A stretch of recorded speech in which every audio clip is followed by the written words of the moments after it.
হলো কেবল টঙ্কা টঙ্কা I mean মনে মনে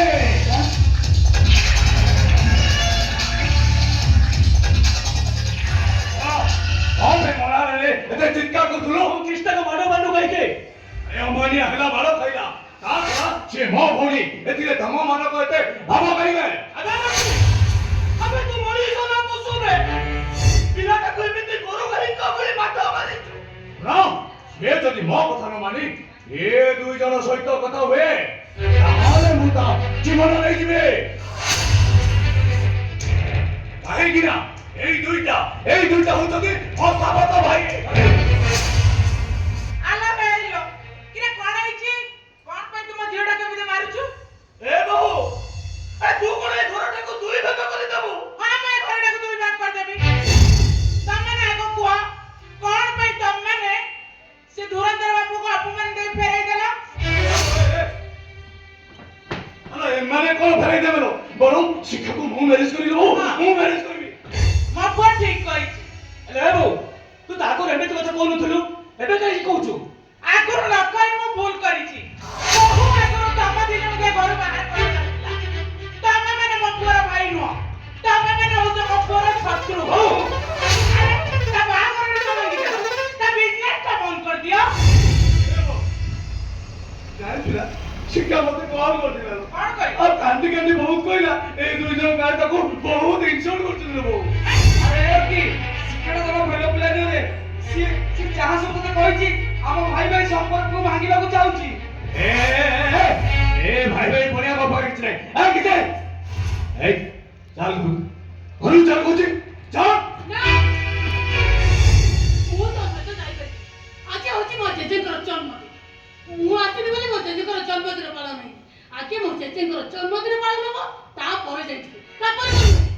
ଏତେ ମାର ଖାଇଲୁନି ତଥାପି ଭୁଲି ଗଲୁନି ତୁ ମତେ ମାରୁ ମାରୁ ମାରିଦେଲେ ବି ମୁଁ ତୋ ସହିତ ଜମା ଯିବିନି ନା ମୁଁ ଯିବି ଚାଲ ଚାଲ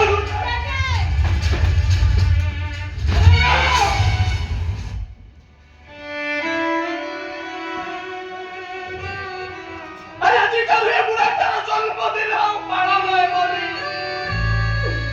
ମୁଁ ତମ ମାନଙ୍କୁ ହାତ ଯୋଡୁଛି ରେ ଆରେ ଏଇ ଥରଟା ପାଇଁ ସମସ୍ତେ ମିଳିମିଶି ଆରେ ଏଇ ବୁଢାଟାର ଜନ୍ମଦିନକୁ ଏଇ ଘରେ ପାଳନ କର ଜେଜେ ହ୍ୟାପି ବାର୍ଥଡେ ଟୁ ୟୁ ଜାଣିଥିଲ ଜେଜେ ତୋ ଜନ୍ମଦିନ ପାଇଁ ମୁଁ ତମେ ଗୋଟେ ବଢିଆ ଗିଫ୍ଟ ଆଣିଛି হ্যালো পানি দরকার নাই কি গ্লাস দরকার নাই এই দেখুনু ধরা জহর এটিকে খাই দে এ দে এ কি আকো তো কথা বুঝলো এবার তো ফ্লাক্স করে উঠছো সাজা করে সেটা তো ফ্লাক্স তো সাজা করছো চে কোন হইলা চন্টু আরে এই মিঠাটা খাই দেলে তাকা দেহটা কোন অপবিত্র হই যাଉଛି খরাপ কি মতে তো সবବେଳେ যাচুছি তাহলে ମୁଁ କଣ କରିବି ଯେ ମୋ ଚେହେରା ତ କମୁନି ଆଉ ଚलो ମୁଁ ଖାଇ ଦିଅନ୍ତି ଯେ ଏ ବହୁ আরে তো মতে সে বিষ গুড়াকে খাইବାକୁ বাধ্য କରୁଛୁ জেজে এই টিকাକୁ ତ ମୁଁ ଖାଇଦେଲି ଆଉ ଏଇ ଦେ ତୋ ପାଳି ଆରେ ଆ এই টিকাକୁ ତୁ ଖାଇଦେ ମୁଁ ଯଦି ମୋ କଥାରେ ଭଲ ଭଲ ନ ମାନୁ ତାହେଲେ ମୁଁ ତୋତେ ଜୋର ଜବରଦସ୍ତ କହିଦେବେ ଜୋର ଜବରଦସ୍ତ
ସେଯୋଗୁନି ମେଡିକାଲ ପାଖକୁ ତୁ ଚାଲି ଯା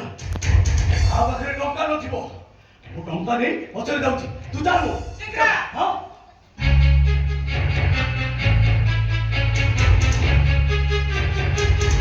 ତମେ ମୋ ଜେଜେଙ୍କୁ ଭଲ କରିଦିଅ ଠାକୁରେ ମୋ ଜେଜେଙ୍କୁ ତମେ ଭଲ କରିଦିଅ ଆଲୋ ଏ ଭଉଣୀ ମୁଁ ନିଃଶ୍ୱାସକ୍ତ ଅବସ୍ଥାରେ ତୋତେ କେତେ କଣ ମାରିଛି ଲୋ ମାରିବା ତ ହାତ ଗୋଡ଼ ମୁଁ ଦରଦ କରିଦେଇଛି ମୋର ଭୁଲ ହେଇଗଲା ଲୋ ମତେ କ୍ଷମା କରିଦେ ନାଇଁ ଭାଇ ତୁ ଏମିତି କଣ କହୁଛୁ ହ୍ୟାଲୋ ଜଗା ଭାଇ ତ ଏବେ ମେଡିକାଲ ଚାଲିଗଲେ ହେଲେ ଆଜି ଡାକ ବଙ୍ଗଳାରେ ଜଣେ ତା ବାବୁ ଆସିଛି ତାଙ୍କ ପାଇଁ ଯେମିତି ହେଲେ ଖାଇବାକୁ ନେଇ ଯିବାକୁ ପଡ଼ିବ ହେଲେ ଜଗା ତ ନାହିଁ ଖାଇବାକୁ ନବ କିଏ ଆରେ ଗୋଟେ କାମ କରୁନୁ ମୁଁ ତ ଏଇ ମେଡିକାଲ ଯାଉଛି ତୁ ସେ ବାବୁଙ୍କ ପାଇଁ ଖାଇବା ନେଇ ଚାଲିଯିବୁ ନା देख तू যদি নাই করবো জগা ভাই রাখিব আর যদি দরকার পড়ে বাবু তাকে চাকরি রুবি বাহার করে দেবো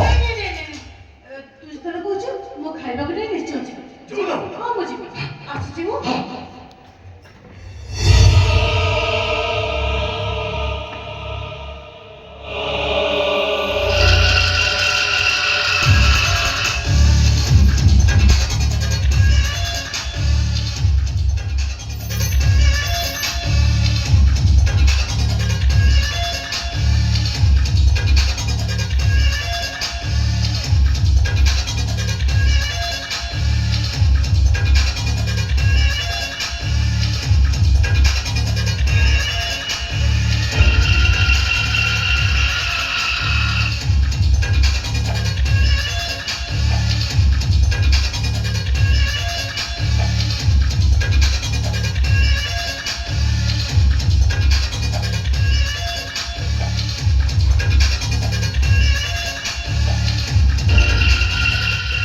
ହଉସା କୃଷ୍ଣ ବର୍ତ୍ତମାନ ଖାଇବା ନେଇଯିବା ପାଇଁ ରାଜି ହେଇଗଲା ଆଉ ସେଠି ଯାହା ସବୁ ସେଇ ଦାୟିତ୍ୱଟା ତମର କଣ କହିଲ ଭଉଣୀ ଭଉଣୀ ରକେ ରକେ ରକେ ରେଞ୍ଜ ଡେଞ୍ଜର ମୋ ପାଖେ ପରିବାର ବଡ଼ ନୁହେଁ କି ସମ୍ପର୍କ ବଡ଼ ନୁହେଁ ମୋ